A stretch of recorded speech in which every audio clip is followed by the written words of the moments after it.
ठीक आहे. सर्व वैष्णवांचं, सर्व उपस्थित श्रोत्यांचं मी इस्कॉन बारामती बालगोपाल समितीतर्फे मनपूर्वक स्वागत करतो. आज श्रील प्रभुपाद या आपल्या व्याख्यानमालेच्या तृतीय पुष्पाची म्हणजे तिसऱ्या सत्राची आपण सुरुवात करणार आहोत. गेली 2 दिवस आपण अत्यंत सुंदररित्या श्रील प्रभुपादांचं दिव्य बालपण आणि त्यांचं आदर्श गृहस्थ आश्रम जीवन हे गेली 2 आठवड्यांमधील 2 रविवारी, मागील रविवारी आणि त्याच्या मागील रविवारी आपण राधिका गिरमकर आणि राधाराणी पाटील या दोघींकडून ऐकलं. आता श्रील प्रभुपादांच्या जीवनातील महत्वपूर्ण मोड, त्यांच्या जीवनाला पूर्णपणे आध्यात्मिक कार्यामध्ये झोकून देण्यास त्यांना कसा प्रवृत्त करतो आणि आपले आध्यात्मिक गुरु श्रील भक्तिसिद्धांत सरस्वती ठाकूर महाराज यांच्या आज्ञेनुसार ते परदेशात कसे जातात आणि कशा प्रकारे ते परदेशामध्ये जाऊन हरे कृष्ण मंत्राचा आणि भागवतासारख्या महान ग्रंथाचा प्रचार करतात, हे या आपल्या आजच्या लेक्चर मध्ये आपण पाहणार आहोत. अर्थातच अमेरिकेसारख्या भयान ठिकाणी जाऊन, अत्यंत थंडी जिथं असते, जिथे भारतीय वृद्ध साधू पुरुषाला राहायला कोणतीही सोय नाही, जेवायला कशाही प्रकारचं अन्न नाही, अंगावरती थंडी वाजू नये म्हणून वृद्ध शरीराला झाकायला पुरेसे थंडीचे वस्त्र नाहीत, अशा परिस्थितीमध्ये सुद्धा प्रभुपाद तिथं राहिले आणि त्यांनी राहून अत्यंत खडत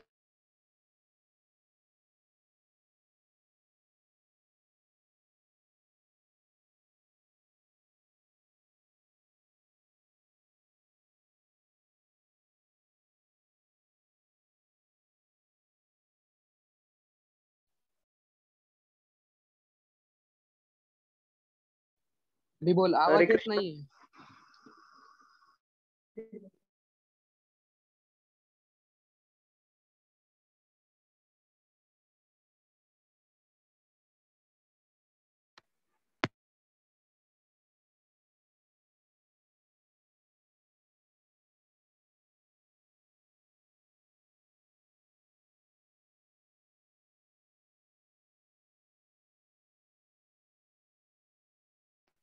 हरे कृष्ण, आवाज येतोय? हा, येत आहे. तर कशा प्रकारे खडतर परिश्रम करून, कठोर परिश्रम करून श्रील प्रभुपादांनी भागवत धर्माचा आणि हरे कृष्ण महामंत्राचा प्रचार केला, हे आपण या आजच्या व्याख्यानाद्वारे समजून घेणार आहोत, समजून घेण्याचा प्रयत्न करणार आहोत. आजच्या व्याख्यानाचं नावही तसं खूप सुंदर आहे, बीजारोपण एक सफल सुरुवात. कशा प्रकारे प्रभुपादांनी अमेरिकेमध्ये जाऊन, त्याच्या आधी भारतातले त्यांचे कष्ट आहेतच, पण अमेरिकेमध्ये जाऊन कशा प्रकारे त्यांनी इस्कॉन या संस्थेची स्थापना केली, इथपर्यंतचा आपण हाचा प्रवास पाहणार आहोत. तर मी वेदांत सुभेदार यांचं जे आजचे वक्ते आहेत त्यांचा थोडक्यात परिचय करून देतो. वेदांत सुभेदार इस्कॉन मध्ये लहानपणापासून आहेत. ते अत्यंत सर्व कार्यांमध्ये इस्कॉन बारामतीच्या सांस्कृतिक आध्यात्मिक कार्यांमध्ये अग्रणी असतात. अगदी स्वाभाविक आणि पुढाकाराने सहभाग घेतात. नृत्य असेल, नाटक असेल, कीर्तन असेल, पुजारी सेवा असेल, वैष्णवांची सेवा असेल, तर यांच्याबरोबर यासाठी ते अत्यंत उत्सुक असतात आणि खूप सुंदर सहभाग या सगळ्या गोष्टीमध्ये त्यांचा असतो. विशेषतः करताल आणि मृदंग त्यांना खूप छान वाजवता येतो. चैतन्याज अकॅडमी मध्ये ते आता 10वीचं शिक्षण घेत आहेत आणि आपला ठराविक माळांचा जप ते वयाच्या 10व्या वर्षीपासून कंटिन्यू करत आहेत आणि अगदी उत्साहाने आणि खूप गांभीर्याने ते करत आहेत. तसेच त्यांचा विविध वाङ्मयांचा अभ्यासही आहे, म्हणजे भगवद्गीता आहे, श्रील प्रभुपाद लीलामृत आहे, त्याचबरोबर प्रभुपादांची लिहिलेली पुस्तकं आहेत, अशांचा अभ्यास आहे आणि विशेषतः प्रभुपादांच्या विविध लेक्चरचाही त्यांचा खूप चांगला अभ्यास आहे. प्रभुपादांची खूप सारी लेक्चर्स आहेत त्यांनी ऐकलेली आहेत. तर मी वेदांत सुभेदार यांना विनंती करतो की त्यांनी आजचं आपलं लेक्चर सुरू करावं. श्रील प्रभुपाद की जय.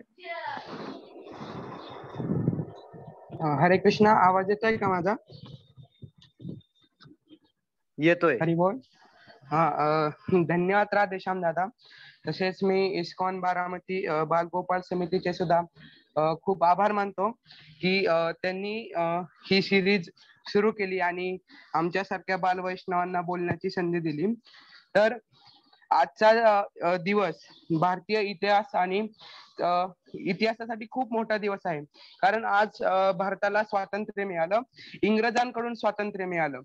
आणि त्याच प्रकारे आज आपण श्रील प्रभुपादांनी कशा प्रकारे आपल्याला माया देवींपासून स्वातंत्र्य दिलं आहे त्याविषयी आपण चर्चा करणार आहोत.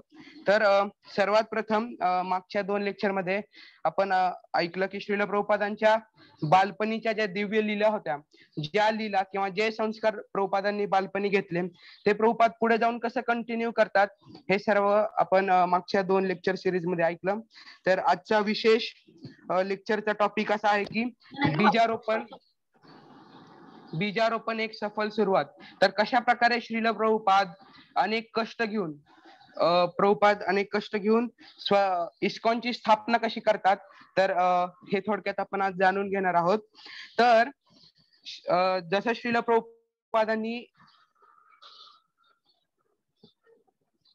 प्रभुपाद आपल्या घरामधून निघतात, ज्यावेळेस त्यांची पत्नींना ते विचारतात की टी और मी, त्यावेळेस त्यांची पत्नी असं सांगतात की टी. तर श्रील प्रभुपाद आपल्या घरातून निघून वानप्रस्थाश्रम स्वीकारतात. ते थेट मथुरेमध्ये येतात.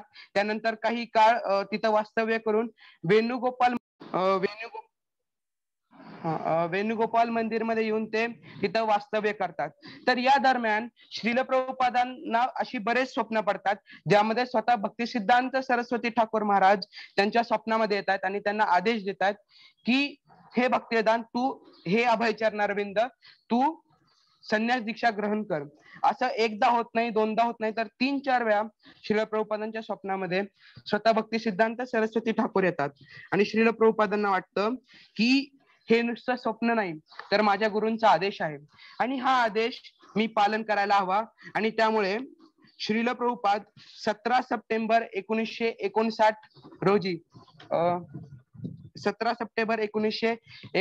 रोजी संन्यास ग्रहण करतात. त्यांचे जे संन्यास गुरु आहेत त्यांचं नाव आहे श्रील भक्ती प्रज्ञान केशव स्वामी महाराज, जे वंशी गोपाल मंदिर याचे जे मठाचे अध्यक्ष होते. त्याच्या बाजूला म्हणजे लेफ्ट साइडला मुनी महाराज आहेत, जे श्रील प्रभुपादांचे अत्यंत प्रिय मित्र होते. त्यामध्ये तीर्थ महाराज सुद्धा होते. आणि उजव्या बाजूला म्हणजे स्वतः एसी भक्तिवेदांत स्वामी श्रील प्रभुपाद आहेत.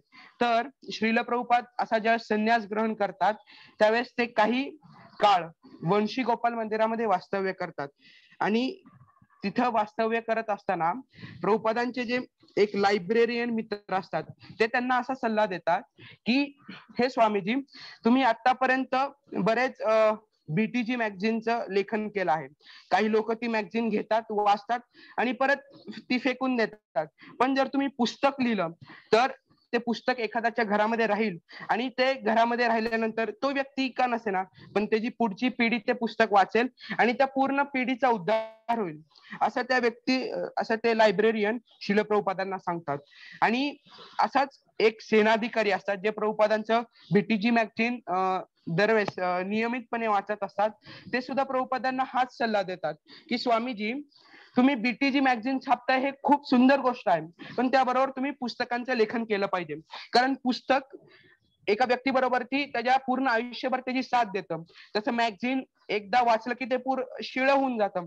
खरं तर आध्यात्मिक ज्ञान हे शिळं होत नाही, पण त्या काळची धारणा अशी असेल त्यामुळे ते व्यक्ती त्यांना असं सांगतात श्रील प्रभुपादांना. तर श्रील प्रभुपाद हा विचार करत नाही की हे कोण मला सांगणार आहे. तर श्रील प्रभुपादांना असं वाटतं की हे जे दोन व्यक्ती आहेत म्हणजे लायब्रेरियन आणि सेनाधिकारी यांच्या मुखातून स्वतः श्रील भक्ती सिद्धांत सरस्वती ठाकूर मला हा आदेश देत आहेत की तू पुस्तकांचं लेखन कर. कारण आधीही जेव्हा श्रील प्रभुपादांना ते 1935 मध्ये भेटतात त्या सुद्धा श्रील भक्ती सिद्धांत सरस्वती ठाकूर श्रील प्रभुपादांना असा आदेश देतात की जेव्हा तुला काही लक्ष्मी भेटेल त्यावेळेस तू पुस्तक लिहिण्याचं आणि त्याचा अनुवाद करून त्याचं छापण्याचं काम कर. मग प्रभुपादांना असं वाटतं की माझे गुरु महाराज मला या दोघांच्या माध्यमातून ती गोष्ट आठवण करून देत आहेत. आणि मग प्रभुपाद विचार करत असताना की मी कुठलं पुस्तक लिहावं, तर श्रील प्रभुपाद सर्वात प्रथम ठरवतात की मी भागवतमाचं लेखन करावं. आता भागवतमच का, तर आपल्या पुराणांमध्ये किंवा श्रेष्ठ आचार्यांनी सांगितलंय की नित्यम भागवत सेवया, म्हणजे रोज किंवा नित्य नेमाने भागवताचं श्रवण केलं पाहिजे किंवा त्याचं सेवन केलं पाहिजे. तर प्रभुपादांना अशी खात्री होती की जर मी भागवतम विदेशामध्ये घेऊन गेलो तर जे भागवतम आहे ते तिथल्या लोकांच्या मनामध्ये बीजाचं रोपण करतील. म्हणजे भागवतम ही बेसिक गोष्ट आहे. आपल्या इस्कॉनचं फाउंडेशन जर कोणी विचारलं तर भागवतम इस्कॉनचं फाउंडेशन आहे असं म्हणायला काही हरकत नाही. तर प्रभुपादांना असं वाटतं की जर मी भागवतमाचा जर अनुवाद केला तर तिथल्या लोकांमध्ये खऱ्या अर्थाने भगवंतांच्या भक्तीचं किंवा भक्ती लता वृक्षाचं बीजाचं रोपण त्या लोकांच्या हृदयामध्ये होईल. तसंच चैतन्य महाप्रभूंद्वारे भागवतम स्तुत्य आहे. चैतन्य महाप्रभू भागवतामाला निर्मल पुराण किंवा पाचवा जे वेद आहे ते भागवतम आहे असं उपमा भागवतमाला चैतन्य महाप्रभूंनी दिली होती. चैतन्य महाप्रभू कधी कधी अमल पुराण असा सुद्धा भागवताचा उल्लेख करतात. तर आणि अजून एक गोष्ट की श्रील भक्ती सिद्धांत सरस्वती ठाकूर आणि श्रील भक्तिविनोद ठाकूर या दोघांद्वारे जे भागवतम आहे ते बेंगालीमध्ये आधीच टीकाबद्ध आहे. त्यामुळे प्रभुपादांना असं वाटतं की माझे जे गुरु आहेत त्यांचे जे गुरु आहेत अशी पूर्ण जी गुरु परंपरा जी साखळी आहे त्यांनी भागवतमावरती विशेष भर दिला. आणि अशा श्रेष्ठ वैष्णवांद्वारे जर भागवतम आधीच टीकाबद्ध असेल तर मला तो जो पूर्ण आपल्या भगवंतांपासून आलेला जो संदेश आहे तो सोप्या शब्दांमध्ये किंवा सोप्या पद्धतीने सर्वांसमोर आशय तो मांडता येईल असा प्रभुपादांचा विचार असतो. प्रभुपाद स्वतःहून कुठलं नवीन पुस्तक लिहिण्याचा प्रयत्न करत नाहीत. जे आपल्या गुरु परंपरेमध्ये आहे, जे भगवंतांनी स्वतः सांगितलंय, ज्यामध्ये भगवंतांच्या लीलांचं वर्णन आहे असं गोष्टी प्रभुपाद लिहायला सुरुवात करतात, ते म्हणजे भागवतम. तर अजून एक प्रभुपादांचा उद्देश असतो की ज्यावेळेस मी अमेरिकेला जाईल, म्हणजे प्रभुपादांचं आधीपासून ठरलेलं असतं की अमेरिकेमध्ये जायचं. आणि अमेरिकेमध्ये कुठं, तर न्यूयॉर्क मध्ये जायचं. प्रभुपाद एका लेक्चर मध्ये त्यांचे असं सांगतात की you are the Americans who are followed by other well beings, म्हणजे बाकीच्या लोकांकडनं तुम्ही फॉलो केले जाता, त्यामुळं मी तुम्हाला इथं ज्ञान द्यायला आलोय. आता ज्यावेळेस तुम्ही भगवद्गीतेचं ज्ञान स्वीकाराल त्यावेळेस तुम्हाला बघून बाकीचे जो पूर्ण जग आहे ते भगवद्गीतेचं ज्ञान स्वीकारेल. म्हणजे प्रभुपादांची जी विजन होती की अमेरिकेमध्ये जायचं आणि अमेरिकेमध्ये कुठं, तर न्यूयॉर्क मध्ये जायचं ही क्लिअर होती. त्यामुळे प्रभुपाद असा विचार करतात की ज्यावेळेस मी अमेरिकेला जाईल त्यावेळेस मी मोकळ्या हाताने जाऊ नये. तर मोकळ्या हाताने जाऊ नये त्यामुळे प्रभुपाद म्हणतात की मी कुठलं तरी पुस्तक स्वतःभर घेऊन जाऊ आणि तिथं जाऊन त्यांना त्या पुस्तकाद्वारे प्रचार करू. आणि प्रभुपाद असं लिहितात की भागवतमापेक्षा कुठलंही पुस्तक योग्य किंवा कुठलंही उपयुक्त पुस्तक मला सापडलं नाही. आणि प्रभुपाद स्वतः भागवतम लिहायला सुरुवात करतात. तर यानंतर आता भक्ती सिद्धांत सरस्वती ठाकूर महाराजांचा आदेश श्रील प्रभुपादांना आठवतो की श्रील भक्ती सिद्धांत सरस्वती ठाकूर असं सांगतात की प्रचारकाला गावामध्ये जायला हवं, कुठल्याही तीर्थस्थानी एकांतात राहू नये. तर हा आदेश आपल्या सर्वांसाठी खूप महत्वाचा आहे. कारण श्रील प्रभुपाद असं म्हणतात की एके ठिकाणी प्रभुपाद असं म्हणतात, if you sincerely preach Krishna will give you intelligence, there is no doubt, simply depend upon Krishna. हेच प्रभुपादांच्या मनामध्ये वाक्य येतं. कारण प्रभुपाद दिल्लीला जात असतात. दिल्लीमध्ये प्रभुपादांची खासशी ओळख नव्हती. एकाच व्यक्तीला 1-2-3 व्यक्तींना प्रभुपाद ओळखत होते. राहण्याची सोय काय असणार आहे हे प्रभुपादांना माहिती नव्हतं. पण प्रभुपाद तिथं मनामध्ये विचार करतात की माझ्या गुरु महाराजांनी काय सांगितलंय, प्रचारकाला गावामध्ये जायला हवं. त्यामुळे मी वृंदावनामध्ये नाही राहणार, कारण वृंदावन हे तीर्थस्थान आहे आणि तिथं प्रचार होऊ शकत नाही, कारण तिथं आधीपासून बरेच भक्त आहेत. त्यामुळे मला कुठं जायचंय तर दिल्लीला. आता दिल्ली का चूज केलं प्रभुपादांनी, तर त्यामागचं एक कारण आहे की तिथं छपाई करण्यासाठी खूप मोठे कारखाने आहेत आणि तिथं प्रभुपादांचं जे छपाई काम ते उत्तमरित्या होईल. आणि दुसरं म्हणजे दिल्ली ही भारताची खूप मोठी एक खऱ्या सिटी आहे किंवा एक मोठं शहर आहे जिथं बरेच लोक येतात आणि तिथनं प्रभुपाद सहजतेने प्रचार करू शकतील असं प्रभुपादांना वाटतं. त्यामुळे श्रील प्रभुपाद दिल्लीसाठी रवाना होतात. तर श्रील प्रभुपाद ऑगस्ट 1959 मध्ये 1959च्या दरम्यान तिथं दिल्लीला जाण्यासाठी निघतात. तर ते सर्वात प्रथम हितशरण शर्मा यांना भेटतात. तर हितशरण शर्माजी ते लीग ऑफ डिओटीचे मेंबर होते. जसं आपण मागच्या लेक्चर मध्ये ऐकलं की झाशीमध्ये असताना श्रील प्रभुपादांनी लीग ऑफ डिओटी चालू केली, तर त्यामध्ये हितशरण शर्मा हे सहभागी झाले होते. त्यावेळेस चांदणी चौक हा दिल्लीतला म्हणजे आता जुन्या दिल्ली मधला मोठा भाग आहे. तिथं छपाई कारखाने खूप होते आणि प्रभुपादांची इच्छा होती की आपल्याला तिथं राहायला जागा मिळावी. म्हणून हितशरण शर्मा त्यांचे वडील कृष्णदास होते, ते त्यांना तिथं चिपीवाडा जे राधाकृष्ण मंदिर आहे तिथं राहायला जागा देतात. तर प्रभुपाद त्या जागेचं वर्णन करताना असं सांगतात की या जागेमध्ये म्हणजे राधाकृष्ण मंदिराच्या इथं खूप सारी गर्दी आहे आणि इथं लेखन कामाचं काम व्यवस्थित होऊ शकणार नाही. आणि प्रभुपाद तिथं असं सांगतात, मंदिर is only for deity and devotional service. का तिथल्या म्हणजे राधाकृष्ण मंदिरामध्ये बरेच निवासी असे राहत होते जे सेवा करत नव्हते किंवा तिथल्या त्यांना आध्यात्मिक वातावरणाशी काही घेणं देणं नव्हतं. त्यामुळे प्रभुपाद सांगतात की मंदिर is only for devotional service and devotion. आपण पण हे लक्षात घेतलं पाहिजे की ज्यावेळेस आपण मंदिरात जाऊ त्यावेळेस कुठल्याही प्रकारच्या जे भौतिक गोष्टी आहेत त्यांचा विचार येऊ शकतो, पण त्या करण्याचा आपण प्रयत्न नाही केला पाहिजे. आपण मंदिरात जाऊन फक्त डिवोशनल सर्व्हिस आणि डिवोशन, भक्ती आणि भक्तिमय सेवा याच दोन्ही गोष्टी केल्या पाहिजेत. काही वेळा बघितलं जातं की मोबाईल बघतात, विविध गोष्टी करतात, तर ते न करता ते टाळण्याचा आपण प्रयत्न केला पाहिजे.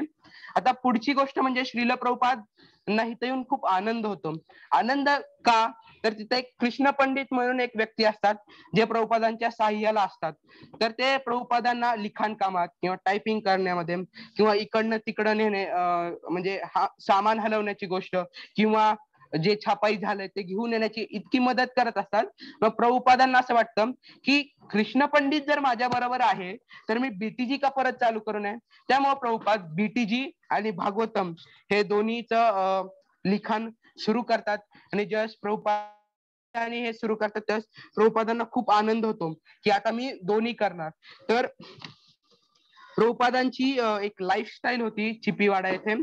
तर श्रील प्रभुपाद रोज 3 वाजता सकाळी उठायचे आणि 3 वाजता उठून प्रभुपाद अनुवाद करायला लागायचे. बीटीजीचं काही काम करायचे, भागवतमचं काही काम करायचे आणि त्याच्यानंतर परत 5 ते 6 या दरम्यान आंघोळ करून परत अनुवादाचं कार्य असेल, काही कार्य असेल ते करायचे. मग स्वतःसाठी जेवण बनवायचे. जेवण करून भगवंतांचं, राधाकृष्णांचं दर्शन घ्यायला जायचे आणि राधाकृष्णांचं दर्शन घेतल्यानंतर श्रील प्रभुपाद पुस्तक वितरणासाठी जायचे, म्हणजे बीटीजीचं वितरण करायला जायचे. आणि जे काही बीटीजी विकून काही श्रील प्रभुपादांना काही लक्ष्मी किंवा धनराशी भेटत असेल ते परत भागवतमच्या कामासाठी श्रील प्रभुपाद वापरायचे. म्हणजे काही प्रभुपादांनी असं लिहिलंय की प्रभुपाद त्यांच्या रिक्षाचे पैसे वाचवण्यासाठी श्रील प्रभुपाद अनेक किलोमीटर किंवा अनेक पैदल वारी करायचे. त्यामुळे श्रील प्रभुपादांना लहानपणापासून सवय होती की त्यांच्या आईने त्यांना सांगितलं होतं की तुला जे काही पैसे भेटतील किंवा काही खाऊ वगैरे भेटेल तो तू जपून ठेवत जा, त्याचा तिथं व्यय करायचा नाही. हे प्रभुपादांनी लहानपणी शिकलं होतं आणि इथं प्रभुपाद ते फॉलो करताना आपल्याला दिसतात. तर पुढं श्रील प्रभुपाद, मग इथं या स्लाइड मध्ये आपण बघू शकतो की हे ते राधाकृष्ण मंदिर आहे चिप्पेवाड्या इथलं. तर प्रभुपादांची एक खूप मस्त सवय होती की प्रभुपाद रोज डायरी लिहायचे, आणि ही डायरी आता आपल्याला वाचण्यासाठी पण उपलब्ध आहे. ऑनलाईन इस्कॉनच्या जे वेबसाईट आहे त्याच्यावरती उपलब्ध आहे. तर प्रभुपाद त्यांच्या डायरीमध्ये लिहितात की इथल्या जे राधा राणी आहेत त्यांचा स्किन म्हणजे त्यांचा रंग हा क्रीम कलरचा आहे आणि भगवंत दिसायला खूप सुंदर आहेत. तर आपण दर्शन घेऊ शकता की भगवंत किती सुंदर आहेत. त्या प्रकारे प्रभुपादांचं निवासस्थान सुद्धा तिथं आहे. त्याच्यानंतर पहिलं जिथं भागवतमचं किंवा बीटीजीचं छपाई काम झालं ते ठिकाण तिथं आहे. ते आपल्या खरं मूळ स्थान आहे जिथनं प्रभुपादांनी बीबीटी ची स्थापना करण्याचा प्रभुपादांचा जो उद्देश होता. तर 1961 मध्ये श्रील प्रभुपाद व्यास पूजेनिमित्त म्हणजे भक्ती सिद्धांत सरस्वती ठाकूर महाराजांची ज्यावेळेस व्यास पूजा होती त्यावेळेस ते वृंदावनला परत वंशी गोपाल मंदिरामध्ये येतात. तर आपण बघितलं असेल की एका शुद्ध वैष्णवांची व्यास पूजा असेल त्यावेळेस ऑफरिंग दिले जातात. तर भक्ती सिद्धांत सरस्वती ठाकूर महाराजांचे जे वरिष्ठम शिष्य होते, ज्यामध्ये तीर्थ महाराज असतील किंवा मुनी महाराज असतील किंवा भक्ती प्रज्ञान केशव स्वामी महाराज असे वरिष्ठम जे शिष्य होते त्यांनी त्यांचं ऑफरिंग दिलं की महाराज प्रभुपाद महाराज किती ग्रेट होते आणि त्यांनी कशा प्रकारे सेवा केली, त्यांनी कशा प्रकारे 64 मठांची स्थापना केली. त्यावेळेस प्रभुपाद असं तिथं सांगतात की प्रभुपाद आधी थोडं ग्लोरिफिकेशन करतात आणि त्यानंतर प्रभुपाद सांगतात की केव्हा या भारतामधील न्यायाधीश किंवा राष्ट्रपती वैष्णव असेल तर आपण हे लक्षात घेतलं पाहिजे की प्रभुपादांचं जे कार्य आहे ते खूप मोठं कार्य आहे, ते थोडक्यात संपणाऱ्यातलं कार्य नाहीये. तर प्रभुपादांची इच्छा होती की केव्हा न्यायाधीश एक मॅजिस्ट्रेट किंवा केव्हा राष्ट्रपती हे वैष्णव असतील तर हे आपण प्रीचिंग द्वारे करू शकतो. तेव्हा प्रभुपाद तिथं सांगतात arise awake and expand Krishna consciousness. तर आपण स्वतः उठला पाहिजे, आपण स्वतः लवकर उठून 16 माळा केल्या पाहिजेत आणि त्याच्यानंतर एक्सपांड कृष्ण कॉन्शियसनेस स्वतः आपण बाहेर पडून प्रचार केला पाहिजे. आणि मग प्रभुपादांचं जे इप्सित साध्य होतं की प्रत्येक व्यक्तीला कृष्ण कॉन्शियसनेस भेटावी ते पूर्ण होईल. तर याच दरम्यान Congress for cultivating human spirit अशी एक कॉन्फरन्स टोकियोमध्ये आयोजित केली होती, ज्यामध्ये प्रभुपादांना ते एका पेपरमध्ये वाचतात आणि प्रभुपादांना समजतं आणि प्रभुपादांना तिथं जायची खूप इच्छा होते. का तर श्रील प्रभुपाद असं त्यांना लक्षात येतं की या कॉन्फरन्स मध्ये देशोविदेशांचे लोक येणार आहेत आणि मी एका ठिकाणी जाऊन जर तिथं जर भागवतमावरती समजा काही सांगितलं तर ते तिथून पूर्ण जगामध्ये स्प्रेड होईल, म्हणजे एकाच ठिकाणावरनं पूर्ण जगामध्ये मी प्रचार करू शकतो असं प्रभुपादांना वाटतं. त्यासाठी प्रभुपाद प्रयत्नांची पराकाष्ठा गाठतात. प्रभुपाद इतके प्रयत्न करतात, प्रभुपाद ते तिथले जे हेड असतात त्यांना पत्र लिहितात की मी एक साधा स्वामी आहे आणि माझी तिथं राहण्याची सोय विनामूल्य सोय होऊ शकेल का. मग प्रभुपाद त्यांना काही पानं लिहून पाठवतात की असा असा माझा विषय आहे आणि त्याला त्या हेडला ते खूप आवडतं आणि ते म्हणतात की मी तुमची सोय इथं करू शकतो पण तिथनं भारतामधून टोकियोमध्ये जाण्याचा जे काही तुमचा खर्च आहे तो तुम्हाला स्वतःला करावा लागेल. प्रभुपाद त्यावेळेस खर्च साधारण 3,500 रुपये येतो आणि प्रभुपाद त्यासाठी अनेक मोठ्या डोनर्सला भेटतात पण त्यांच्याकडनं काही प्रतिसाद येत नाही. प्रभुपाद डॉक्टर राधाकृष्णन यांना पत्र लिहितात, मग त्यांचा उशिरा येतो. प्रभुपाद परत ह्युमन म्हणजे भारताचे जे मनुष्य खाते जे आहे मनुष्य सबलीकरण खातं याच्यामध्ये पत्र लिहितात पण त्यामध्ये सुद्धा काही एवढा विशेष प्रभुपादांना रिस्पॉन्स भेटत नाही. आणि या काळामध्ये श्रील प्रभुपाद एक पुस्तक लिहितात जे त्यांना तिथं जाऊन दाखवायचं असतं, ते म्हणजे लाईट ऑफ भागवतम किंवा भागवतमाचा प्रकाश असं प्रभुपाद पुस्तक लिहितात. पण तेव्हा सुद्धा त्याचा विशेष परिणाम होत नाही आणि प्रभुपाद तिथं जाऊ शकत नाहीत. ही कॉन्फरन्स 10 मे ते 20 मे असते आणि प्रभुपाद एप्रिल पासून प्रयत्न करतात की मी असं करू शकतो, तिथं जाण्याचा प्रयत्न करू शकतो, पण ती तारीख जवळ जशी जशी जवळ येत असते तसं प्रभुपादांच्या हातात कुठलीच धनराशी नसते, मग प्रभुपाद जाऊ शकत नाहीत.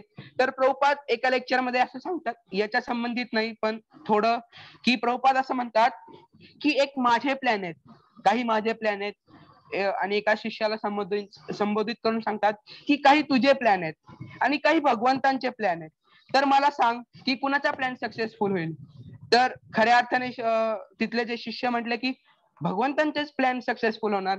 तर मग प्रभुपाद म्हणतात की जर तुला माहितीये की भगवंतांचे प्लॅन सक्सेसफुल होणार, तर तुझा प्लॅन विफल झाल्यावरती तू इतकी काळजी का करतो.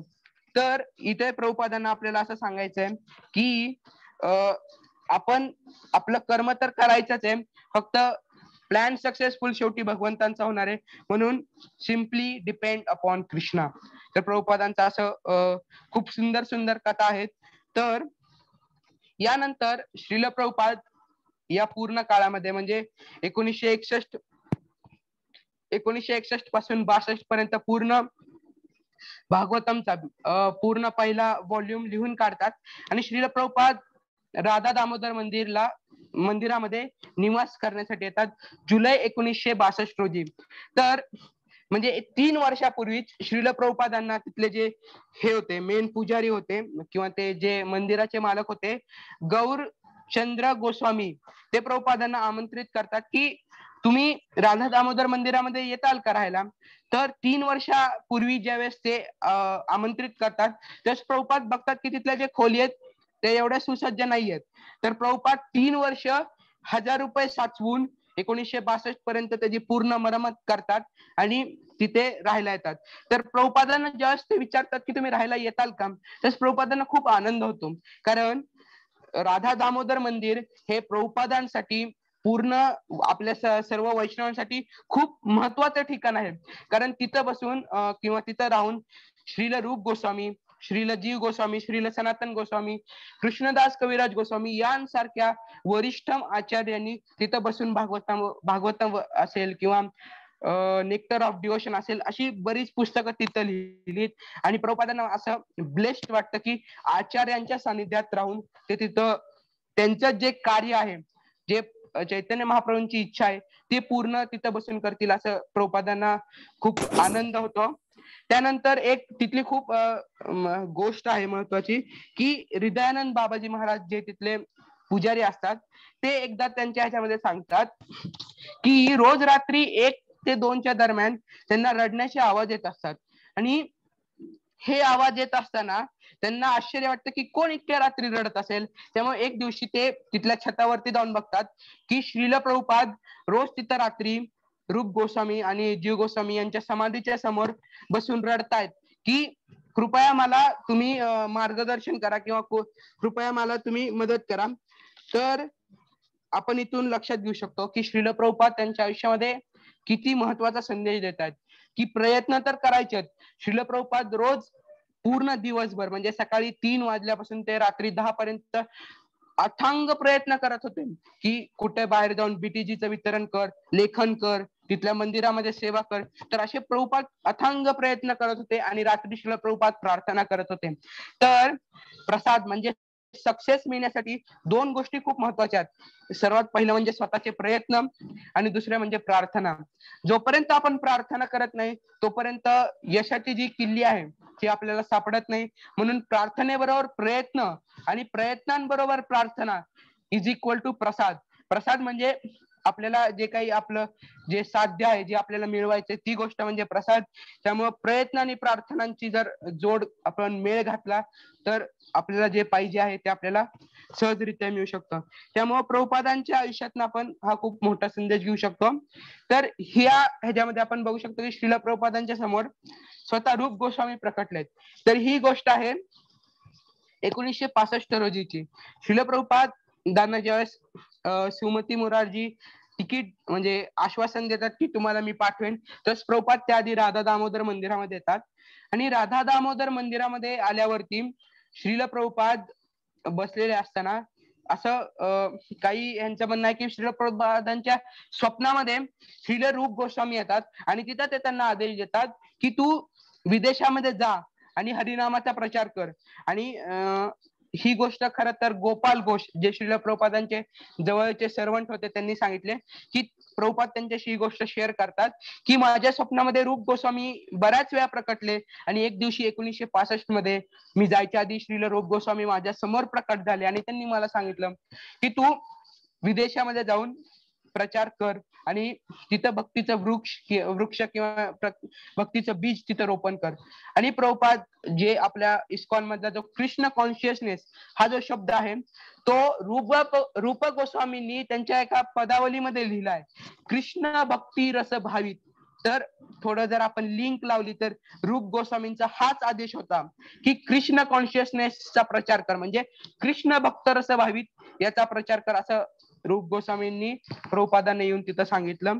तर ही 1965 ची गोष्ट होती. पण त्याआधी श्रील प्रभुपाद वृंदावन धामामध्ये राहून रोज ही प्रार्थना करायचे की वृंदावन धामे आम्ही वसे आची एका ए भावना मध्ये मध्ये देई मोर देखा. की वृंदावन धामामध्ये मी एकटा बसलेलो आहे आणि माझ्या मनामध्ये अशा विचित्र भावना प्रकट होत आहेत. प्रभुपाद पुढे सांगतात की आधे मोर स्त्री पुत्र कन्या नाती सब किंतु अर्थ नाही बली विफल वैभव. म्हणजे मला स्त्री आहेत, मला पुत्र आहेत, नातू नातवंड आहेत, पण या सर्व वैभवाचा काही उपयोग नाहीये. आणि प्रभुपाद याच ठिकाणी राहून एक हे करतात की प्रार्थना करतात रूप गोस्वामींसमोर की नाम एबे सार्थक करो भक्ती नाही वेदांत नाही. की म्हणतात ना माझं नाव सार्थक करा, माझं नाव भक्ती वेदांत आहे, पण माझ्यामध्ये भक्ती नाहीये आणि वेदांत पण नाहीये. म्हणजे कितीही नम्रता, श्रील प्रभुपादांमधली जी नम्रता आहे हे आपल्याला दिसून येते. प्रभुपाद रोज प्रयत्न करायचे. आपण जर समजा थोडे प्रयत्न केले, आपण काही गोष्टी समजा वर्गामध्ये काही काम केलं तर आपल्याला लगेच त्याचा हे वाटतं की मी किती करतो, पण श्रील प्रभुपाद इतकं दिवसभर इतकं कष्ट करून सुद्धा रात्री म्हणजे प्रार्थना करतात की नाम एबे सार्थक करो, माझ्यामध्ये भक्ती पण नाही आणि मी वेदांत, मला म्हणजे वेदांचं पण ज्ञान नाही. असं प्रभुपादांमधली नम्रतेचं दर्शन आपल्याला या ठिकाणी होतं. तर यामध्ये श्रील प्रभुपादांची भजन कुटीर आहे. तर श्रील प्रभुपाद आपल्या काय ह्याच्यामध्ये सांगतात, तिथं लिहिलेलं पण आहे, I will eternally reside in my rooms at the Radha Damodar temple. म्हणजे मी माझ्या राधा दामोदर टेम्पल जे आहे तिथली जी रूम आहे तिथं मी सदैव तिथं वास करेन.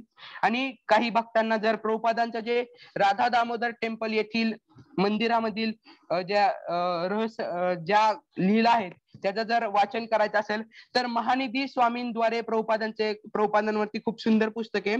तर प्रभुपाद ऍट राधा दामोदर हे खूप सुंदर पुस्तक आहे, त्याचं पण आपण वाचन करू शकता. तर अशा प्रकारे श्रील प्रभुपाद वृंदावनामध्ये राहत असताना ते प्रथम खंड पूर्ण करतात आणि ते छपाई करण्यासाठी ते पुन्हा दिल्लीमध्ये येतात. आणि पुन्हा दिल्लीमध्ये आल्यावरती जे हितशरण शर्मा आहेत ते प्रभुपादांना असं सांगतात की तुमचा जे पूर्ण खर्च आहे तो झेप पेलण्यासाठी तुम्ही यांच्याशी भेटा, हनुमान प्रसाद पोद्दार यांच्याशी भेटा, जे गोरखपूरमध्ये राहतात. तर गोरखपूर लांब होतं लखनौ दिल्ली पासून, त्यामुळे प्रभुपाद गोरखपूरला जाण्यासाठी निघतात. आणि गोरखपूरला जाताना किती खर्च झाला हे सुद्धा प्रभुपाद त्यांच्या डायरीमध्ये लिहितात. प्रभुपाद असं लिहितात की मी दिल्लीवरून गोरखपूरला निघालो, त्याच्यानंतर लखनौ पर्यंत येईपर्यंत माझ्याकडं 79 रुपये राहिले. प्रभुपादांकडे 130 रुपये होते त्यावेळेस. प्रभुपाद म्हणतात 79 रुपये राहिले. आणि त्याच्यानंतर परत लखनौ वरून गोरखपूरला जाताना असे माझे पैसे गेले आणि शेवटी त्यांच्या घरी म्हणजे हनुमान प्रसाद पोद्दार यांच्या घरापर्यंत पोहोचूस्तवर माझ्याकडं 51 रुपये राहिले होते. असं प्रभुपाद त्यांच्या ह्याच्यामध्ये लिहून ठेवतात. म्हणजे हिशोब, प्रभुपादांचा जो हिशोब होता तो खूप चोख होता. आणि प्रभुपाद लिहिण्याची जी प्रभुपादांची सवय होते ती खूप उत्कृष्ट होते. तर तिथं गेल्यानंतर प्रभुपाद पुस्तक दाखवतात हनुमान प्रसाद पोद्दार यांना, तर त्यांना ते खूप आवडतं. त्या मागचं एक विशेष कारण म्हणजे हनुमान प्रसाद पोद्दार यांची खूप आघात म्हणजे इच्छा होती की भागवतम वरती किंवा भगवद्गीतेवरती माझं एक पूर्ण मोठं पुस्तक असावं, म्हणजे पूर्ण विश्लेषण असणारं पुस्तक असावं. पण त्यांच्याकडनं ते होत नाही. त्यांचे फक्त श्लोक किंवा त्याचे थोडा अनुवाद असणारी पुस्तकं होती. तर ते प्रभुपादांनी लिहिलेलं बघून त्यांना खूप आनंद होतो आणि ते म्हणतात की तुम्हाला मी 4000 रुपये देतो, जेणेकरून तुम्ही पूर्ण प्रथम खंड त्याचं छपाई काम करू शकता. आणि त्यांची ही धनराशी भेटल्यानंतर प्रभुपादांनाही आनंद होतो की माझा जे गुरु महाराजांचा जो आदेश होता, पहिला आदेश म्हणजे काय, लेखन, ते प्रभुपादांनी पूर्ण केलं. जो पहिला आदेश दिला होता की तुम्ही लेखन करा किंवा अनुवाद करा, ते प्रभुपादांनी पूर्ण केलं. आता जो दुसरा आदेश होता तो म्हणजे छपाई करणं किंवा त्याचं प्रिंटिंग द बुक्स, तो आदेश सुद्धा श्रील प्रभुपाद इथं पूर्ण करतात. अशा प्रकारे श्रील प्रभुपाद त्यांच्या गुरूंचा दुसरा आदेश तो पूर्ण करताना आपल्याला दिसून येतात. तर यानंतरचा तिसरा आदेश म्हणजे डिस्ट्रीब्युट द बुक्स, डिस्ट्रीब्युशन करणं, की पुस्तकाचा अनुवाद कर, त्याची छपाई कर आणि त्याचं वितरण कर. तर हा तिसरा आदेश प्रभुपाद कसं पूर्ण करतात हे आपण बघूयात. की प्रभुपाद त्यांच्या ह्याच्यामध्ये सांगतात, these books are so potent that anyone who reads them is sure to become Krishna consciousness, so it is very valuable service to distribute our books. Prabhupada म्हणतात की जो कोणीही हे पुस्तक वाचेल तो कृष्ण कॉन्शियसनेस बनेल. त्यामुळे प्रत्येकाची जबाबदारी आहे की पुस्तकाचं वितरण झालं पाहिजे. प्रभुपाद एका लेक्चर मध्ये सांगतात, if you love me then distribute my books, म्हणजे तुम्ही माझ्यावरती प्रेम करत असाल तर माझ्या पुस्तकांचं वितरण तुम्ही केलं पाहिजे. आणि प्रभुपाद स्वतःच्या उदाहरणातनं म्हणजे स्वतः आधी प्रभुपाद पुस्तकाचं वितरण करतात आणि स्वतःच्या आचरणातनं आपल्याला दाखवून देतात. तर या ह्याच्यामध्ये आपण बघू शकतो की श्रील प्रभुपाद लाल बहादूर शास्त्री यांच्याकडे जाऊन 1964 ची गोष्ट आहे, त्यामध्ये श्रील प्रभुपाद लाल बहादूर शास्त्रींना जाऊन पुस्तकाचं वितरण करतात. त्या प्रकारे जन्माष्टमी असताना श्रील प्रभुपाद त्यांच्या राधा दामोदर मंदिरामध्ये खूप मोठा भव्य जन्माष्टमीचा कार्यक्रम आयोजित करतात, ज्यामध्ये त्यावेळेसचे उत्तर प्रदेशचे जे गव्हर्नर होते विश्वनाथ दास यांना श्रील प्रभुपाद आमंत्रित करतात आणि त्या प्रोग्राम मध्ये त्यांना भागवतम वाचायला देतात. त्याच्यानंतर लाल बहादूर शास्त्रींनाही देतात. झाकीर हुसेन त्यावेळेसचे जे हे होते त्यांना सुद्धा ते वाचायला देतात. आणि ह्या सर्वांनी श्रील प्रभुपादांसाठी एक रेफरन्स लिहितात की स्वामीजी तुमचं हे पुस्तक खूप सुंदर आहे आणि याचा प्रचार झाला पाहिजे, असा रेफरन्स श्रील प्रभुपादांना ते लिहून देतात. आणि श्रील प्रभुपादांना खूप आनंद होतो की आता मी पुस्तक लिहिलं, त्याचं छपाई झालं, आता ते डिस्ट्रीब्यूट केलं, आता मला लोकांकडनं खूप एक चांगल्या सत्प्रक्रिया येत आहेत, आता मी अमेरिकेला जायला हवं. किंवा जो चौथा आदेश आहे काय तर विदेशामध्ये जाऊन प्रचार कर, जो प्रभुपादांना 1922 मध्येच दिला होता भक्ती सिद्धांत सरस्वती ठाकूरांनी, की तू खूप शिकला सवरलेला आहे, तुझं इंग्लिश ही चांगलं आहे, तू विदेशामध्ये जाऊन प्रचार कर. आणि त्यामुळे विदेशामध्ये जाण्यासाठी श्रील प्रभुपाद प्रयत्न करायला सुरुवात करतात. तर इथं प्रभुपाद दुसरा स्कंद सुद्धा म्हणजे पहिल्या स्कंदाचा जो दुसरा भाग आहे व्हॉल्यूम 2 हा प्रभुपाद लिहायला पूर्ण करतात. तो म्हणजे L&H शुगर फॅक्टरी यांच्याकडून श्रील प्रभुपाद 5,000 रुपये घेतात आणि त्या भागाचा सुद्धा छपाई काम सुरू होतं. तर अशा प्रकारे श्रील प्रभुपाद पहिल्या तिन्ही व्हॉल्यूमचं लेखन पूर्ण करतात आणि त्यांचा जो भारतामधला जो कालखंड आहे तो इथेच समाप्त होतो. आणि आपण आता श्रील प्रभुपादांनी भारतामध्ये कुठली पुस्तकं लिहिली हे बघूया. तर प्रभुपादांनी बरेच पुस्तकं लिहिली आहेत भारतामध्ये. त्यामधलं महत्वाचं म्हणजे how to broadcast the teaching of Bhagavad Gita, Chaitanya Charitamrita, easy journey to other planets.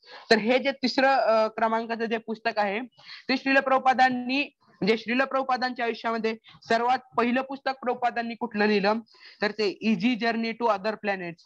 या पुस्तकाची सुद्धा एक खूप सुंदर गोष्ट आहे की रशियामध्ये ज्यावेळेस अवकाशामध्ये एक उपग्रह सोडते ज्याचं नाव होतं स्पुटनिक, हे सोडल्यानंतर अमेरिका आणि रशिया मधलं जे हे आहे जी कॉम्पिटिशन आहे ती सुरू होते आणि प्रत्येक व्यक्तीच्या मुखामध्ये श्रील प्रभुपाद बघतात की अवकाशामध्ये जाण्याचं किंवा अवकाशामध्ये काय घडतंय किंवा स्पेस मध्ये असं झालं किंवा दुसऱ्या ग्रहावरती असं सापडलं, चंद्रावरती असं झालं. तर प्रत्येक व्यक्तीच्या मुखामध्ये हे शब्द होते. मग प्रभुपाद ते हेरतात की जर मी हे पुस्तक लिहिलं तर लोकांना ते आवडेल. आणि त्यामुळे Srila Prabhupada easy journey to other planets म्हणजे दुसऱ्या ग्रहांवरती सुखकर यात्रा असं पुस्तक लिहितात. आणि हे पुस्तक खूप व्यक्तींना आवडतं. जे भारताचे फेमस फिजिशियन्स होते त्यांना हे पुस्तक आवडतं, ते यासाठी रेफरन्स लिहितात. त्यानंतर श्रील प्रभुपाद ईशोपनिषदचे काही भाग पूर्ण करतात. त्याच्यानंतर वैशिष्ट्याष्टकम वैशिष्ट्याष्टकम असं एक पुस्तक प्रभुपाद लिहितात.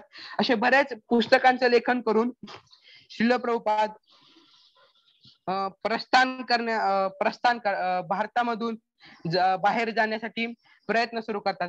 तर इलाहाबाद मध्ये असताना प्रभुपादांची ओळख सुमती मुरारजींशी होते आणि त्यानंतर श्रील प्रभुपाद बॉम्बे मध्ये येऊन त्यांच्याशी संवाद करून त्यांचे जे असिस्टंट होते चोक्सी यांच्यावरती प्रभाव पाडून श्रील प्रभुपाद जलदूत मधनं प्रवास करण्यासाठी सज्ज होतात आणि श्रील प्रभुपाद जलदूत साठी जलदूत जिथून निघणार होते कलकत्त्यामधील तिथले एक पोर्ट तिथं येऊन पोहोचतात आणि त्यावरती प्रभुपाद ज्यावेळेस वरती चढत असतात त्यावेळेस चढताना प्रभुपादांच्या असं लक्षात येतं, प्रभुपाद नंतर बोलतात की मी तिथनं निघताना मला बाय बाय करणार किंवा विश करणार किंवा बाय करणार कोणीही तिथं नव्हतं.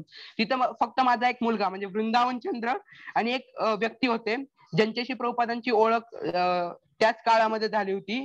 ते दोघच तिथं प्रभुपादांना बाय करण्यासाठी होते आणि प्रभुपाद नंतर सांगतात की माझा प्रवास असा सुरू झाला होता की मला रिसीव्ह करायला किंवा सोडवायला कोण नव्हतं, पण आज माझ्या ह्याच्यासाठी स्वागतासाठी हजारो भक्त इथं मला दिसतात. मग प्रभुपाद आपल्याला त्याच्यामधनं हे करतात, संदेश देतात की तुमची सुरुवात भलेही छोटी असेल की तुमच्यावर कोण मदतीला नसेल, पण तुमचा जो शेवट असला पाहिजे त्यामध्ये तुमच्या सोबतीला जर लोक असतील तर खऱ्या अर्थाने तुम्ही यशस्वी झाला. तर प्रभुपाद असा प्रवास करत असताना प्रभुपाद या ह्याच्यामध्ये आपण बघू शकतो की प्रभुपादांचं इथं पासपोर्ट आहे, त्याच्यावरती प्रभुपादांची सही सुद्धा आहे. तर एक पुढची घटना की श्रील प्रभुपादांचे एक शिष्य असतात, त्यांचे आई वडील नसतात, तर ते प्रभुपादांना विचारतात की मला माझ्या वडिलांचं नाव माहित नाहीये, तर मी पासपोर्ट मध्ये फिल करताना वडिलांच्या नावाच्या पुढं तुमचं नाव टाकू का? तर श्रील प्रभुपाद म्हणतात टाक की, कारण मी सुद्धा माझा पासपोर्ट बनवताना फादर नेम याच्या ठिकाणी मी लिहिलं होतं हिज डिवाइन ग्रेस भक्ती सिद्धांत सरस्वती ठाकूर महाराज, जे श्रील प्रभुपादांचे इटर्नल फादर होते, ज्यांच्याकडून श्रील प्रभुपाद ज्यांचे प्रभुपादांचे जे प्रेरणा स्त्रोत होते असे भक्ती सिद्धांत सरस्वती ठाकूर. तर या पूर्ण कालखंडामध्ये म्हणजे 35 दिवसांची प्रभुपादांनी जलदूत यात्रा केली. यामध्ये प्रभुपादांची ओळख अरुण पांड्या म्हणजे जे त्या शिपचे कॅप्टन होते व त्यांची पत्नी यांच्याशी झाली. तर ज्यावेळेस प्रभुपाद चढून आतमध्ये जातात त्यावेळेस ते त्यांचं स्वागत करतात आणि प्रभुपादांना एक विशेष कमरा ते राहायला देतात. तर या पूर्ण ह्याच्यामध्ये 35 दिवसाच्या कालखंडामध्ये श्रील प्रभुपाद एक डायरी लिहितात ज्याचं नाव आहे जलदूत डायरी. ती आता आपल्याला वाचायला अवेलेबल आहे. तर प्रत्येक दिवसाचं श्रील प्रभुपाद यावरती नोट करून देतात की 13 ऑगस्टला काय झालं, 14ला काय झालं, 15ला काय, असं पूर्ण 35 दिवसांचं विस्ताराने त्या डायरीमध्ये लिहिलंय. तर ज्या भक्तांना इच्छा आहे की आपण श्रील प्रभुपादांची जलदूत यात्रा याविषयी विशेष श्रवण करावं किंवा वाचावं तर यामध्ये उपलब्ध आहे. तर 13 ऑगस्ट 1965 शुक्रवारी श्रील प्रभुपाद निघतात, जलदूत मध्ये बसतात. तर प्रभुपाद पहिल्या पानावरती लिहितात की everything is nice in the first class compartment and thanks to lord Shri Krishna for his enlightening Sumati Morarji for all this arrangement I am quite comfortable. म्हणजे पहिल्या दिवशी श्रील प्रभुपाद खूप कम्फर्टेबल असतात त्याच्यामध्ये आणि व्यवस्थित त्यांची यात्रा सुरू होते. ती जलदूत जहाज 9 वाजता बरोबर सकाळी तिथनं निघतं, त्याच्यानंतर 11 वाजता एका ठिकाणी थांबतं, त्यानंतर पुन्हा रात्रीच्या 1:30 वाजता ते सुरुवात तिथून हलतं. तर प्रभुपाद असं सांगतात की 14 तारखेला म्हणजे 14 ऑगस्टला ज्यावेळेस ते बे ऑफ बेंगाल मध्ये असं बे ऑफ बेंगाल मधून प्रवास करताना 14 तारखेला श्रील प्रभुपादांना समुद्र बिमारी किंवा समुद्र आजार सुरू होतात, ज्यामध्ये प्रभुपादांना वॉमिटिंग व्हायला लागतं, प्रभुपादांना चक्कर यायला लागते, प्रभुपादांना अन्न जात नाही. तर असे काही आजार श्रील प्रभुपादांना होतात. पण ज्यावेळेस जहाज 19 ऑगस्टला कोलंबो येथे पोहोचतं तर श्रील प्रभुपादांना जरा बरं वाटतं, कारण कोलंबो वरती पोहोचल्यानंतर श्रील प्रभुपाद कोलंबोच्या इथे एक राईड घेऊन येतात आणि जमिनीवरती आल्यावर श्रील प्रभुपादांना बरं वाटतं. आणि त्याच्याच पुढच्या दिवशी त्या जहाजावरती श्रील प्रभुपाद 20 ऑगस्टला म्हणजे ज्या दिवशी जन्माष्टमी होती, जन्माष्टमी साजरा करतात. प्रभुपाद तिथं सर्वांसाठी प्रसाद बनवतात, प्रवचन करतात आणि प्रवचन दिल्यानंतर तिथं बसून प्रभुपाद प्रार्थना करतात की हे कृष्णा, तुम्ही मला पाठवताय, पण माझ्याकडनं ही जे कार्य आहे, तुम्ही जे सांगितलंय, चैतन्य महाप्रभूंची जी इच्छा आहे ती पूर्ण व्हावी. इथं पण प्रभुपाद आपल्याला प्रार्थनेचं महत्व समजून देतात की कुठलीही गोष्ट असो, काही परिस्थिती असो, सिम्पली डिपेंड अपॉन कृष्ण आणि आपल्याला प्रार्थना करायची. प्रार्थना करणं कधी सोडू नका. श्रील प्रभुपाद त्यांच्या आयुष्याच्या यात्रेमधून सांगतात. तर 21 ऑगस्ट म्हणजे जन्माष्टमीच्या पुढच्या दिवशी श्रील प्रभुपादांचा वाढदिवस असतो. तर या ठिकाणी श्रील प्रभुपादांचा वाढदिवस कुणालाही माहिती नसतं की श्रील प्रभुपादांचा आज वाढदिवस आहे. श्रील प्रभुपादांचा 69वा वाढदिवस असतो आणि श्रील प्रभुपाद शांततेने जप करत आणि प्रार्थना करत तो त्यांचा वाढदिवस साजरा करतात. त्याच्यानंतर 23 तारखेला ज्यावेळेस ती बोट रेड सी मध्ये प्रवेश करते, त्याच प्रभुपादांना परत समुद्र आजार सुरू होतात आणि प्रभुपादांना त्या दिवशी म्हणजे 23 ऑगस्टला 2 हार्ट अटॅक येतात आणि श्रील प्रभुपाद त्यांच्या डायरीमध्ये लिहितात की जर तिसरा हार्ट अटॅक मला आला तर मी याच ठिकाणी माझं प्राण त्याग करेन असं प्रभुपाद सांगतात. आणि त्याच रात्री श्रील प्रभुपादांच्या ज्यावेळेस प्रभुपाद चिंतित अवस्थेत असतात त्या रात्री श्रील प्रभुपादांच्या स्वप्नात स्वतः श्री कृष्ण येतात आणि त्यांना असं चित्र दिसतं की श्रील प्रभु म्हणजे भगवंत आहेत, त्यांचे जे अवतार आहेत ते बोट चालवतायत, स्वतः नरसिंहदेव त्यांच्या बोटची रक्षा करतायत आणि भगवंतासोबत ते प्रचार करण्यासाठी बाहेर निघतात. असं प्रभुपादांना ज्यावेळेस भगवंत सदा स्वतः आश्वासन देतात की तू काळजी करू नकोस, मी तुझ्या पाठीशी आहे आणि तू जिथं जाशील तिथं मी तुझ्या सोबत असेल, असं ज्यावेळेस प्रभुपादांना आश्वासन भेटतं त्यावेळेस प्रभुपाद हळूहळू त्यांच्या ह्याच्यामध्ये रिकवर व्हायला सुरू होतात प्रभुपाद. आणि त्याच्यानंतर प्रभुपाद 9 सप्टेंबर रोजी असं लिहितात की माझ्या जीवनामधील सर्वात जे काही मला स्त्रोत एनर्जी आहे, मला जी एनर्जी भेटते ती फक्त चैतन्य चरितामृत मधून भेटते. तर प्रभुपाद इथं चैतन्य चरितामृतचं ग्लोरिफिकेशन करतात. तर प्रभुपाद प्रत्येक पुस्तकाला इक्वली महत्व देतात आणि ते आपण दिलं पाहिजे. प्रभुपाद त्यांच्या आयुष्यामधून असं दाखवतात. तर अशा पूर्ण 35 दिवसांची यात्रा करून 17 सप्टेंबर 1966 रोजी श्रील प्रभुपादांचं, चैतन्य महाप्रभूंचं, शहा गोस्वामींचं आणि भक्तिदेवींचं आगमन अमेरिकेमध्ये होतं. अमेरिकेच्या बॉस्टन बंदरावरती होतं.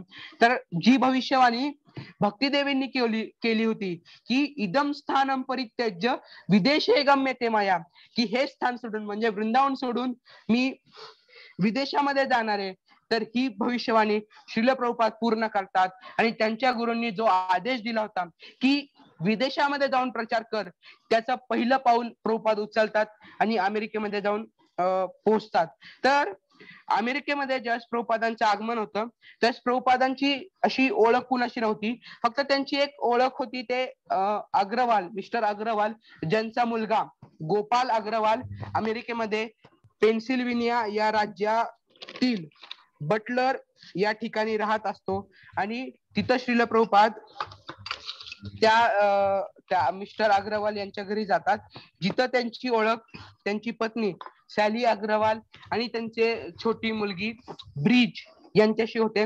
तर सॅली अग्रवाल असं त्यांच्या एका इंटरव्ह्यू मध्ये सांगतात की स्वामीजी हे खूप सुंदर कुक होते आणि एके दिवशी असं झालं की श्रील प्रभुपाद बसले होते आणि जो 6 महिन्यांचा त्यांचा जो हे होते अपत्य होतं ब्रिज, तो चालत चालत येऊन प्रभुपादांच्या इथे जाऊन उभा राहिला आणि ते पाहून श्रील प्रभुपादांना खूप हसायला आला. आपण या फोटोमध्ये बघू शकता की प्रभुपादांचे त्यांनी हात धरलेत आणि प्रभुपाद खूप सुंदर स्माइल करतायत.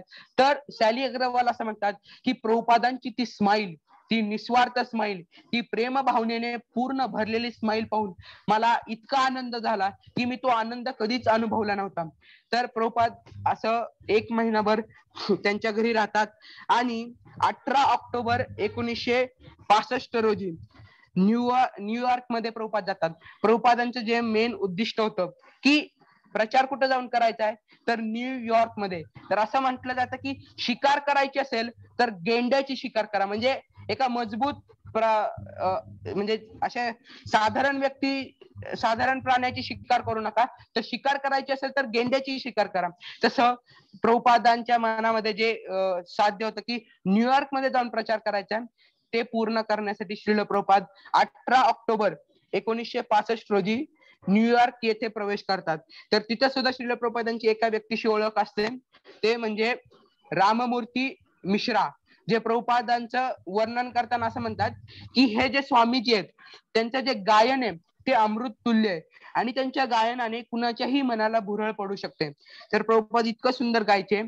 तर हे जे राममूर्ती मिश्रा आहेत ते प्रभुपादांना त्यांच्या हटयोग स्टुडिओमध्ये राहायला जागा देतात आणि इथं प्रवचन कीर्तन करत असताना श्रील प्रभुपाद काल युजन सन्स आणि डेव्हिड यांच्याशी प्रभुपादांची भेट होते आणि यांच्याशी भेट झाल्यानंतर श्रील प्रभुपाद असं ठरवतात की ही जी बिल्डिंग आहे, जी खालची बिल्डिंग दिसते, त्यामध्ये हटयोग स्टुडिओ मध्ये न राहता वरती जाऊन राहावं, कारण ते जे राममूर्ती मिश्रा होते ते त्यांच्यावरती मायावादाचा प्रभाव होता आणि प्रभुपादांना तिथं ऑकवर्ड फील होत होतं की मी इथं भक्तियोगाचा प्रचार कसा करू. म्हणून श्रील प्रभुपाद वरच्या माल्यावरती 307 क्रमांकाची 72व्या रोडवरती ही खोली घेतात आणि तिथं राहून प्रचार करायला सुरुवात करतात.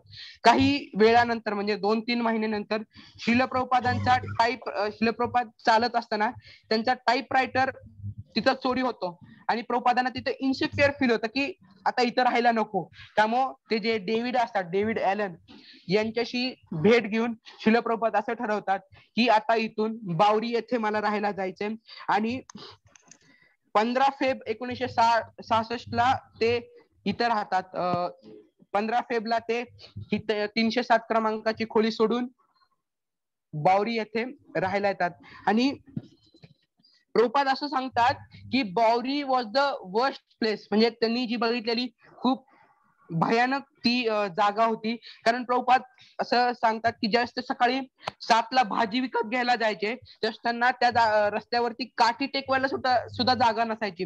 का तर तो पूर्ण 3.5 किलोमीटर असा जो मोठा रस्ता आहे त्यावरती सर्व अमेरिकन जे हिप्पीज होते ते पूर्ण त्या रस्त्यावरती पडलेले असायचे. त्याच्यापेक्षा वाईट गोष्ट म्हणजे ते सर्व असे अर्धनग्न अवस्थेमध्ये तिथं पडलेले असायचे आणि त्याच्यापेक्षा वाईट गोष्ट म्हणजे ते त्याच ठिकाणी त्यांचं मलमूत्र त्यागून तिथंच ते हे करायचे. तर इथं या जागे म्हणजे बावरीमध्ये यायच्या आधी सुद्धा प्रभुपादांना एक व्यक्ती असा सल्ला देतात की तुम्ही इथं जाऊ नका, की ही जागा खूप वाईट आहे आणि इथं चांगल्या लोकांची राहण्याची ती जागा नाहीये. पण प्रभुपाद काय कारणास्तव तिथं शिफ्ट होतात. तर प्रभुपाद यांची भेट माईक व बिलशी होते, जे प्रभुपादांचे खूप प्रभुपादांना खूप सहयोग करतात. माईक म्हणजेच मुकुंद स्वामी महाराज आणि त्याचबरोबर बिल जे प्रभुपादांचे दुसरे शिष्य आहेत ते आहेत. तर प्रभुपाद इथं भयानक परिस्थितीशी झुंज देतात. म्हणजे जे डेव्हिड त्यांचे जे मित्र पहिले जे हे भेट झालेले जे डेव्हिड ॲलन असतात ते प्रभुपादांची अशी इच्छा असती की त्यांचं जे घर आहे ते 92 कमरा बावरी मधील तिथं जे पोटमाळ आहे तिथलं वरचं तिथं एक राधाकृष्णांचं मंदिर व्हावं आणि हे जे डेव्हिड आहेत त्यांना मी माझा अनुयायी बनवावं अशी प्रभुपादांची इच्छा असते. पण काही गोष्टींमुळे ते होत नाही. एके दिवशी जे डेव्हिड ॲलन असतात ते खूप नशा करून LSD चा पान करून प्रभुपादांच्या समोर येतात आणि समोर आल्यावरती प्रभुपाद त्यांना विचारतात डेव्हिड काय झालं, तर ते काही उत्तर देत नाहीत. 2-3दा विचारल्यानंतर प्रभुपादांना असं वाटतं की हा खूप पूर्ण आहारी गेलाय, तर मला इथं राहणं योग्य नाही. म्हणून प्रभुपाद तसंच तिथं सामान ठेवून तिथनं पळून जातात आणि ते जे दुसरे प्रभुपादांचे शिष्य आहेत काल म्हणजे ज्यांचं नाव कल्पप्रीत प्रभू आपण ऐकलं असेल, तर त्यांच्याशी प्रभुपाद भेट घेतात आणि त्यांना सांगतात की माझं आता तिथं राहणं योग्य नाही आणि प्रभुपाद बावरी सोडून त्यांच्या काल यांच्या घरी राहायला येतात. तर प्रभुपादांच्या असं लक्षात येतं की जे काल आहेत त्यांची जी पत्नी आहे ती जरा फेमिनिस्ट स्वभावाची होती. म्हणून प्रभुपाद असं ठरवतात की आपण यांच्या घरी न राहता आपण स्वतःचा एक स्वतःच्या मालकीचा किंवा एक भाड्यावरती एक कमरा घेऊ. तर प्रभुपाद असं ठरवतात. त्यावेळेस प्रभुपाद त्या प्रसंगानंतर असं लिहितात, 6 मार्च 1966 रोजी प्रभुपाद असं लिहितात, I am prepared to live in hell even if I am able to serve the Lord. Sri Chaitanya Mahaprabhu wanted that his mission should be propagated all over the world, and that is my objective. I do not mind the inconvenience personally felt. म्हणजे जर मी नरकामध्ये राहून सुद्धा जर चैतन्य महाप्रभूंची किंवा भगवंतांची इच्छा पूर्ण करत असेल तर तिथं राहायला मला ऐतराज नाही. तर आपण एक गोष्ट लक्षात घेतली पाहिजे की प्रभुपाद नरकामध्ये राहायला सुद्धा तयार आहेत, पण आपल्याला तर बारामतीमध्ये राहून किंवा भारतामध्ये राहून प्रचार करायचा आहे, जी प्रचारासाठी एक उपयुक्त जागा आहे. म्हणून प्रत्येकाने असं विचार करा किंवा आपण असा प्रयत्न केला पाहिजे की मी काही प्रमाणात का होईना श्रील प्रभुपादांची आज्ञा पाळावी, त्यांचे ग्रंथ वाचन करावेत आणि थोडा प्रचार करावा असा प्रयत्न आपण केला पाहिजे. तर यानंतर श्रील प्रभुपाद 26 एव्हेन्यू येथे स्थलांतरित होतात. यामध्ये श्रील प्रभुपाद 12 जूनला एक संडे फीस्ट ऑर्गनाइज करतात, ज्यामध्ये श्रील प्रभुपादांच्या ज्यामध्ये अनेक जे हिप्पीज आहेत किंवा तिथले जे रहवासी आहेत ते सहभागी होतात. आणि हळूहळू जी काही 10 लोकांची जी टीम होती किंवा जे प्रभुपादांचं प्रवचन ऐकायला होते, तो श्रोता वर्ग हळूहळू वाढायला लागला. आणि प्रभुपादांना असं लक्षात आलं की आता एक आपण संस्थेची स्थापना केली पाहिजे. आणि मॅचलेस गिफ्ट इथं एक 13 जुलै 1966 रोजी श्रील प्रभुपाद इस्कॉनची स्थापना करायचं ठरवतात. तर याआधी तिथं बरेच लेख येतात की असा एक इंडियन साधू आलाय. त्याच्यानंतर भारतामध्ये एक लेख प्रचलित होतो की एक कलकत्त्याचा रहवासी तिकडं राहायला गेलाय. तर असे बरेच लेख प्रभुपादांवरती प्रसिद्ध होतात. तर आपल्याला प्रभुपादांचा जो हा अमेरिकेतला स्ट्रगल आहे तो जर वाचण्याची किंवा खूप आतुर इच्छा असेल तर एक पुस्तक आहे, मेमरीज अॅनिस्टेडोट्स ऑफ मॉडर्न डे सन. तर श्रील प्रभुपादांवरती हे विशेष पुस्तक लिहिलेलं गेलं आहे. त्याचबरोबर मुकुंद स्वामी जे माईक श्रील प्रभुपादांवर होते, त्यांनी सुद्धा त्यांच्या ते जे पुस्तक लिहिलं आहे त्या पुस्तकाचं नाव आहे मिरॅकल ऍट 26 एव्हेन्यू. म्हणजे जे काही 26 एव्हेन्यू या जागेवरती काही जे चमत्कार झाले त्यांविषयी ते लिहितात. आणि प्रभुपाद अशा प्रकारे 13 जुलै 1966 रोजी इस्कॉनची स्थापना करतात. ही स्थापना करताना विशेष श्रील प्रभुपाद 7 प्रिन्सिपल लिहितात, जे त्यांनी झाशीमध्ये असताना म्हणजे 1953 मध्ये असताना प्रभुपादांनी ते 7 प्रिन्सिपल लिहिले होते. आणि प्रभुपाद इथं येऊन त्या प्रिन्सिपल त्या ह्याच्यामध्ये इम्प्लिमेंट करतात. आणि प्रभुपाद लिहितात spiritual organisation with no taxable असे प्रभुपाद लिहितात त्या रजिस्टर वरती आणि ती इस्कॉनची स्थापना करतात. तर ही स्थापना करताना 2 व्यक्तींचा प्रभुपादांना खूप मदत लागली. ते म्हणजे एक होते स्टीफन गोल्डस्मिथ आणि एक दुसरे म्हणजे कल्पप्रीत प्रभू म्हणजे काल. स्टीफन गोल्डस्मिथ हे लॉयर होते, ज्यांनी प्रभुपादांचं पूर्ण रजिस्ट्रेशनचं काम असेल किंवा जे काही गव्हर्नमेंट कडनं जे काही काम असेल ते प्रभुपाद करतात. आणि 13 जुलै 1966 रोजी प्रभुपाद असं घर बांधतात की ज्यामध्ये प्रत्येक व्यक्ती नांदू शकेल. He built a house where the whole world can live. आणि अशा प्रकारे प्रभुपाद इस्कॉनची स्थापना करतात. तर हा पूर्ण आपण श्रील प्रभुपादांचा प्रवास ऐकला. श्रील प्रभुपाद कसं त्यांच्या यामधून त्यांच्या आयुष्यामधून आपल्याला बऱ्याच गोष्टी शिकून जातात. तर पुढच्या रविवारी म्हणजे 22 ऑगस्ट रोजी श्री अद्वैत सुभेदार चिरंजीव अद्वैत सुभेदार यांचा प्रभुपादांच्या ह्याच्यावरती प्रभुपादांचा जे आता प्रभुपादांनी बीज रोवलंय, जे इस्कॉनची प्रभुपादांनी आता स्थापना केली, ते बीज कसं फुटून एका पूर्ण भक्ती वृक्षामध्ये त्याचं कसं परिवर्तन होतं हे पुढच्या रविवारी 22 ऑगस्ट रोजी आपण बघणार आहोत. तर माझी सर्व श्रोत्या वर्गांना हीच विनंती आहे की सर्वात अनेक भक्तांना बोलवा आणि या ह्याची संधी द्या. हरे कृष्णा. त्याआधी एक हरे कृष्णा. हरी बोल.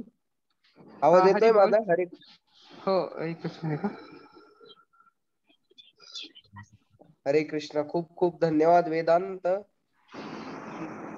त्याआधी एक प्रभुपादांवरती भजन, खूप मस्त भजन लिहिलंय, तर ते मी सर्वांसमोर दाखवण्याची करतो. त्याच्यामध्ये असं लिहिलंय: श्री भक्ती वेदांत जय रत्न द्विजराज, जय भागवत जय भक्ती कविराज.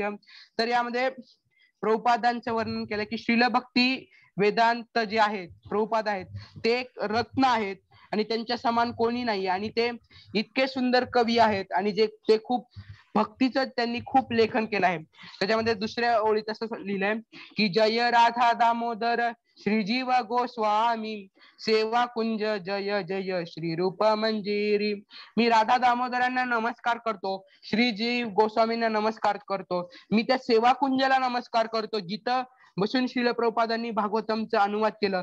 मी त्या रूपमंजिरींना, श्री रूप गोस्वामींना दंडवत प्रणाम करतो, ज्यांच्या आश्रयाखाली श्रील प्रभुपादांनी भागवतमाचा किंवा इस्कॉनची जी संकल्पना आहे त्यांनी ही केली.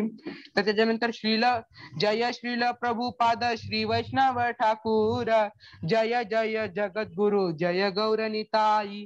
मी श्रील प्रभुपादांना वंदन करतो, जे खूप श्रेष्ठ वैष्णव ठाकूर आहेत, जे जगद्गुरु आहेत, अशा श्रील प्रभुपादांना मी प्रणाम करतो. आणि मी गौरनिताईंना प्रणाम करतो, ज्यांनी श्रील प्रभुपादांवरती त्यांची कृपा दृष्टी सदैव ठेवली. तर या भजनामधून श्रील प्रभुपादांची महत्ता आपण बघू शकतो. तर मी इस्कॉन बारामती बाल कमिटीचे खूप आभार मानतो की त्यांनी मला बोलण्याची संधी दिली, आणि सर्व श्रोत्या वर्गाचे सुद्धा आभार मानतो की ज्यांनी पूर्ण वेळ 1 तासभर बसून माझ्याकडनं जे काही मी बोलण्याचा प्रयत्न केला, जे काही तोडकं मोडकं असेल ते बोलण्याचा प्रयत्न केला, आणि ते तुम्ही सर्वांनी ऐकून घेतलं. तर सर्व यासाठी सर्व श्रोत्यांचे, बालगोपाल कमिटीचे आणि राधेश्याम दादाचे खूप खूप धन्यवाद. हरे कृष्णा. हरे कृष्णा. श्रील प्रभुपाद की जय. माझा आवाज येतोय आपल्या सर्वांना? येस. वेदांचे मी खूप खूप आभार मानतो. खूप सुंदररित्या आणि खूप डिटेल मध्ये वेदांनी आपल्या सर्वांना श्रील प्रभुपादांच्या बरोबर त्यांच्या जो जीवनाचा, चरित्राचा जो प्रवास आहे तो आपल्याला घडून आणला. आपण मागच्या स्टेशनवर येऊन पोहोचलेलो होतो. मागचं स्टेशन होतं म्हणजे प्रभुपादांनी संन्यास दीक्षा घेतली, आणि त्यानंतर मग जो काही प्रभुपादांचा अपरिमित संघर्ष आहे. मी ज्यावेळेस लेक्चरची तयारी चालू होती त्यावेळेस सुद्धा म्हटलेलं की ह्यामध्ये इतक्या काही डिटेल गोष्टी आहेत जे आपल्याला नाही घेता येणार. प्रभुपाद लीलामृत स्वतः एक खूप डिटेल आहे, आणि त्याचबरोबर इतरही काही पुस्तकं आहेत ज्या पुस्तकांचा संदर्भ घेऊन आपण प्रभुपादांच्या अनेक कथा वाचू शकतो, ऐकू शकतो. खूप एवढा हे सगळा खूप मोठा डिटेल प्रवास आहे हा. पण तरी सुद्धा एका थोड्या कालावधीमध्ये एक तासाच्या कालावधीमध्ये हे सगळं सांगणं अत्यंत अवघड आहे. तर तरी सुद्धा या थोड्याशा कालावधीमध्ये 1 तासाच्या सर्व प्रवास आणि प्रभुपादांचा खडतर परिश्रम. मला फक्त एक गोष्ट सांगावीशी वाटते.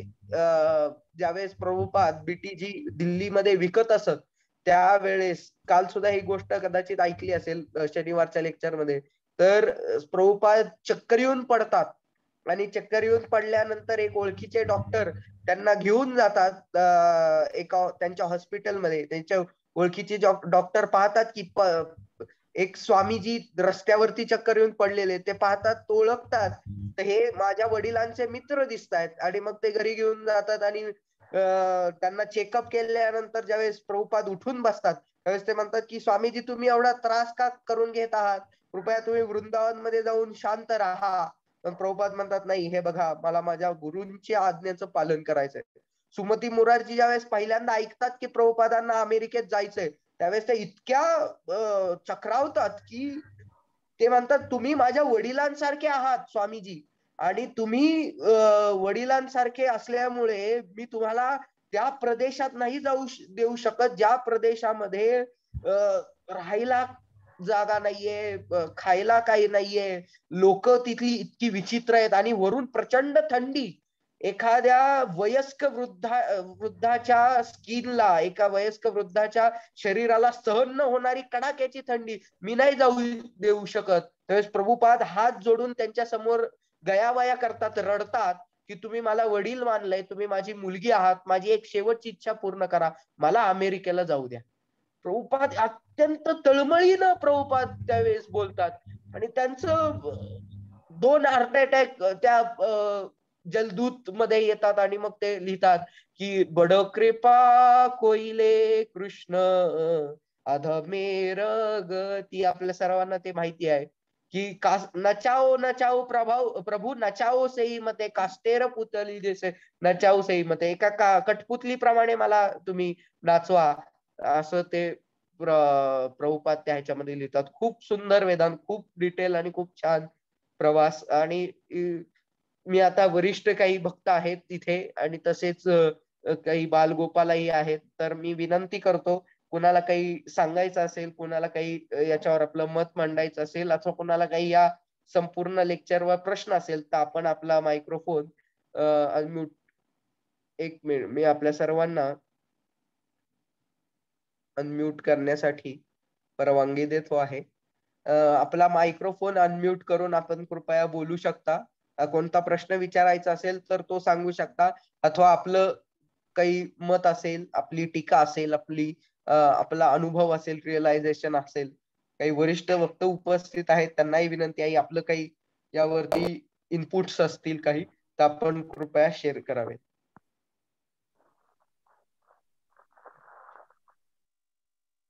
हरी बोल वेदांत.